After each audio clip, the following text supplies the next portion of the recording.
खबर शामिल करते हैं वसीला न्यूज के ब्यूरो चीफ पंजाब अलहाज मीर सैयद वलीउल्लाह शाह बुखारी की रिपोर्ट के मुताबिक लाहौर में वकार हाकिम अली ने इफ्तारी का एहतमाम किया।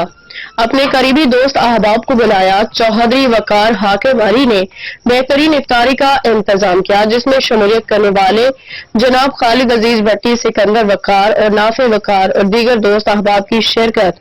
इफ्तारी के बाद राना मोहम्मद जुनैद के लिए चौधरी वकार हाकिम अली ने खसूसी दुआ की। अल्लाह पाक उनको सेहत वाली, ईमान वाली लंबी जिंदगी अता फरमाए। आमीन सुम आमीन। देखते रहिए इस रिपोर्ट में। हर बंदा आ जाता है यार यकीन ਹੁੰਦੀ ਹੈ हाँ ਜਿਹਦੇ 100 ਪਿਓ हाँ जी ਜਿਹੜੇ ਜਿੱਤ ਜਾਂਦੇ ਉਹਨਾਂ ਜਿਹਨਾਂ ਨਹੀਂ ਵੋਟ ਪਾਏ ਹੁੰਦੇ ਉਹਨਾਂ ਨੂੰ ਐਡਾ ਵੱਡਾ ਹਾਰ ਚੁੱਕਿਆ ਹੁੰਦਾ ਲੈਣ मैं ही तो कहना कितों कोई आंदे उन्होंने कहा जिस तरह ਤੁਹਾਡੇ ਰਿਸ਼ਤੇਦਾਰ मनशा जट नहीं है मनशे जट को